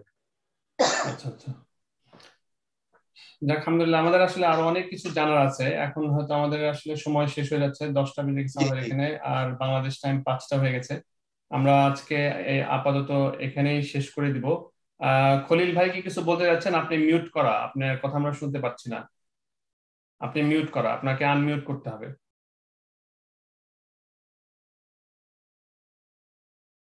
আমি শুনতে পাচ্ছি না খলিল ভাই, আপনি মিউট করা, আপনার এটাকে আনমিউট করতে হবে, ওই যে ওই মানে মাইকটাকে আনমিউট করতে হবে। জি হ্যাঁ, আগামী প্রতি পর্বেই বলবো। তবে আমি এখন নামাজ যাইতে আছি, গহুর ভাইও নাই আজকে। আমরা ঘরে বসে বিস্তারিত সবকিছু, দোকানে তো সবকিছু বলা যায় না। জি জি, ইনশাআল্লাহ, অসুবিধা নেই, ইনশাআল্লাহ আপনার সাথে আবার পরে কথা হবে। আজকে আমরা এখানে শেষ করে দিচ্ছি। তো ঠিক আছে, শুধু দর্শক মণ্ডলী, আসসালামু আলাইকুম। ওয়ালাইকুম আসসালাম ওয়া রাহমাতুল্লাহি ওয়া বারাকাতুহু। আমরা আজকের মতো এখানে শেষ করে দিচ্ছি। আর আমাদের এই পর্ব আপনাদেরকে আগে বলেছি যে এটা সিরিজ আকারে প্রতি সপ্তাহে শুক্রবারে বিকাল 4টার সময় বাংলাদেশ টাইম এই অনুষ্ঠানটা হবে। আপনারা যারা লাইভে দেখতে চান তারা সবাই এখানে আমাদের ফেসবুকের যে পেজটা আছে কোয়ান্টাম ক্রাইম নামে, সেই ফেসবুকের পেজে আমাদের এই লিংকটা দেওয়া হয়, প্রতি সপ্তাহে দেওয়া হবে। আপনারা লাইভে চলে এসে দেখতে পারেন। আর যারা আমাদের সাথে জয়েন করতে চান তারা যদি আমাদেরকে একটু আগের থেকে জানান, আনোয়ার ভাই, সুদীপ ভাই বা আমাকে যদি জানান, তাহলে আমরা আপনাকে এখানে ফ্লোর দেওয়ার চেষ্টা করব। কারণ আমাদের সময় খুব সংক্ষিপ্ত। আমরা আগের থেকে যদি আমাদের প্ল্যান করা না থাকে তাহলে আমরা এরকম সবাইকে সময় দিতে পারবো না। সেই জন্য আমাদেরকে জানালে আমরা আপনাদেরকে চেষ্টা করব যে আপনারা যেন একটু কথা বলতে পারেন ইনশাআল্লাহ। আজকে আমরা এখানে শেষ করে দিচ্ছি। ধন্যবাদ আপনাকে। আসসালামু আলাইকুম। ওয়ালাইকুম আসসালাম ওয়া রাহমাতুল্লাহ, আনোয়ার ভাই। আর আমরা আজকে এখানে শেষ করে দিচ্ছি। সুবহানাল্লাহি ওয়া বিহামদিহি, সুবহানাকাল্লাহুম্মা ওয়া বিহামদিকা, আশহাদু আল্লা ইলাহা ইল্লা আনতা, আস্তাগফিরুকা ওয়া আতুবু ইলাইক। আসসালামু আলাইকুম ওয়া রাহমাতুল্লাহি ওয়া বারাকাতুহু।